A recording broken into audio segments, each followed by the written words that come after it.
MTS যদি আবেদন কৰিব বিচাৰে ইয়াৰে কোৱালিফিকেশ্যন হৈছে আপোনালোকে মেট্ৰিক পাছ কৰিব লাগিব যদি সিম্পল মেট্ৰিক পাছ কৰা আছে আবেদন জনাব বন্ধুসকল স্বাগতম জনাইছো জবছ ফৰ আসামৰ এটা গুৰুত্বপূৰ্ণ ভিডিঅলৈ বন্ধুসকল আমি আজি এই ভিডিঅ'ত আলোচনা কৰিম মাধৱদেৱ ইউনিভাৰ্চিটিৰ পৰা গ্ৰেড 3 আৰু গ্ৰেড 4 কাৰণে বহুকেইটা পদ মুকলি হৈছে ইয়াত যদি আপোনালোকে আবেদন কৰিব বিচাৰে কেনেদৰে আবেদন কৰিব পাৰিব ইয়াৰে হ্যান্ড ৰাইটিংৰ জৰিয়তে আপোনালোকৰ অফলাইন ফৰ্মখন ফিল-আপ কৰিব পাৰিব নাই সেই গোটেইখিনি বিষয় আমি এই ভিডিঅ'ত বিতংভাৱে আলোচনা কৰিম সো বন্ধুসকল আহক ভিডিঅ'টো আৰম্ভণি কৰো বন্ধুসকল অসমৰ নতুন চাকৰিৰ খবৰ পাবলৈ মোৰ চেনেলটো প্লিজ সাবস্ক্ৰাইব কৰি ৰাখক ইয়াৰে লাষ্ট ডেট যদি চাবলৈ যায় আপোনালোকে 17 অক্টোবৰ 2024 তাৰিখৰ পৰ্যন্তলৈকে অফলাইনৰ জৰিয়তে আবেদন জনাব পাৰিব বন্ধুসকল মাধৱদেৱ ইউনিভাৰ্চিটিৰ হে পোষ্টখিনি যদি চাবলৈ যায় ইয়াৰে আপোনালোকৰ 1 নম্বৰ পোষ্ট হৈছে জুনিয়ৰ এসিস্ট্যান্ট ইয়াত আপোনালোকৰ টোটাল 6টা ভেকেন্সি আছে ইয়াৰে এডুকেশ্যন কোৱালিফিকেশ্যন যদি চাবলৈ যায় আপোনালোকে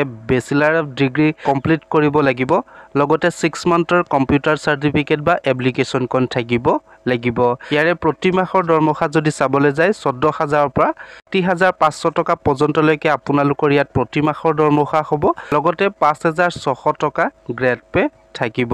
লগতে বন্ধুসকল সেই পোষ্টখিনিত আপোনালোকৰ কেটেগৰী ওয়াইজত ভাগ কৰা হৈছে ইয়াৰে আপোনালোকৰ আনৰিজাৰ্ভ কেটেগৰীত 3টা ভেকেন্সি আছে OBC MOBC 2টা ভেকেন্সি আছে STP কেটেগৰীত 1টা ভেকেন্সি আছে লগতে বন্ধুসকল ইয়াৰ যদি 2 নম্বৰ পোষ্ট যদি চাবলৈ যায় ইয়াৰে আপোনালোকৰ 2 নম্বৰ পোষ্ট হৈছে লাইব্ৰেৰী এসিস্ট্যান্ট ইয়াত আপোনালোকৰ টোটাল 1টা ভেকেন্সি আছে ইয়াৰে এডুকেশ্যন কোৱালিফিকেশ্যন যদি চাবলৈ যায় আপোনালোকে বেচেলাৰ ডিগ্ৰী ইন লাইব্ৰেৰী সায়েন্সত কমপ্লিট কৰিব লাগিব লগতে 6 মান্থৰ কম্পিউটাৰ ডিপ্লোমা কোন থাকিব লাগিব যদি আপোনালোকৰ সেই এডুকেশ্যন কোৱালিফিকেশ্যন থাকে তেতিয়া হলে আপোনালোকে সেই পোষ্টখিনিত আবেদন জনাব পাৰিব ইয়াৰে প্ৰতি মাহৰ দৰমহা যদি চাবলৈ যায় 14000 পৰা 60500 টকা পৰ্যন্তলৈকে আপোনালোকৰ প্ৰতি মাহৰ দৰমহা হ'ব লগতে ইয়াত 5600 টকা গ্ৰেড পে থাকিব ইয়াতে আপোনালোকৰ আনৰিজাৰ্ভ কেটেগৰীতে সেই পোষ্টত ৰখা হৈছে ইয়াৰে 3 নম্বৰ পোষ্ট হৈছে মাল্টিটাস্কিং ষ্টাফ MTS হয় ইয়াত আপোনালোকৰ টোটাল 11টা ভেকেন্সি আছে ইয়াৰ যদি এডুকেশ্যন কোৱালিফিকেশ্যন যদি চাবলৈ যায় আপোনালোকে মেট্ৰিক পাছ কৰিব লাগিব যদি সিম্পল মেট্ৰিক পাছ কৰা আছে তেতিয়া আপোনালোকে সেই পোষ্টখিনিত আবেদন জনাব পাৰিব লগতে ইয়াত প্ৰতি মাহৰ দৰমহা যদি চাবলৈ যায় 12000 পৰা 37500 টকা পৰ্যন্তলৈকে আপোনালোকৰ ইয়াত প্ৰতি মাহৰ দৰমহা হ'ব লগতে ইয়াত আপোনালোকৰ 3900 টকা গ্ৰেড পে থাকিব ইয়াৰে আনৰিজাৰ্ভ PWD 1টা ভেকেন্সি আছে আনৰিজাৰ্ভত 3টা ভেকেন্সি আছে OBC MOBC 3টা ভেকেন্সি আছে SC কেটেগৰীত 1টা ভেকেন্সি আছে STP 2টা ভেকেন্সি আছে STH ত 1টা ভেকেন্সি আছে লগতে বন্ধুসকল ইয়াৰ যদি এজ লিমিট যদি চাবলৈ যায় ইয়াৰে আপোনালোকৰ 2024 চনৰ 1 জানুৱাৰীত আপোনালোকৰ বয়স কমপ্লিট হ'ব লাগিব 18 বছৰ বয়সৰ পৰা 40 বছৰ বয়সৰ মাজত যদি আপোনালোকৰ বয়স হৈছে তেতিয়া হলে আপোনালোকে সেই পোষ্টখিনিত আবেদন জনাব পাৰিব তাৰ উপৰিও যদি আপোনালোকৰ SC ST ক্যান্ডিডেট হয় 5 বছৰ ইলিজিবল দিয়া আছে OBC MOBC ক্যান্ডিডেট হয় 3 বছৰ ইলিজিবল দিয়া আছে PWD যদি হয় যদি আপোনালোকে বিকলাঙ্গ হয় তেতিয়া হলে আপোনালোকৰ ইয়াত 10 বছৰ ইলিজিবল দিয়া হৈছে লগতে বন্ধুসকল ইয়াত আবেদন কৰিবলৈ হলে আপোনালোকে কেনেদৰে আবেদন কৰিব পাৰিব ইয়াত আবেদন কৰিবলৈ হলে মোৰ ভিডিও ডেসক্ৰিপচনত লিংক দিয়া আছে তাত গৈ আপোনালোকৰ এপ্লিকেশ্যন ফৰ্মখন ফাৰ্স্ট আপোনালোকে প্ৰিন্ট আউট কৰি ল'ব লাগিব প্ৰিন্ট আউট কৰাৰ পাছত সকলোখিনি আপোনালোকে বায়োডাটা কমপ্লিটলি ফিল কৰিব লাগিব তাৰ পাছত আপোনালোকৰ ইয়াত এনভলপত লিখিব লাগিব application for the post of আপুনি কোনটো পোষ্টৰ কাৰণে আবেদন কৰিব যদি আপোনালোকৰ MTS ত আবেদন কৰিব বিচাৰে ইয়াত আপোনালোকৰ application for the post of MTS তেনেকে লিখিব লাগিব নেক্সট আপোনালোকৰ কেটেগৰী দিয়া আছে যদি আপোনালোকৰ আনৰিজাৰ্ভ হয় আনৰিজাৰ্ভ দিব লাগিব ST ক্যান্ডিডেট হলে ST দিব লাগিব সকলোখিনি বায়োডাটা কমপ্লিটকৈ ফিল কৰাৰ পাছত আপোনালোকে এড্ৰেছত সেন্ড কৰিব লাগিব ইয়াৰে দি ৰেজিষ্টাৰ মাধৱদেৱ university Narayanpur Dikrong district Lakhimpur Assam so বন্ধুসকল সেই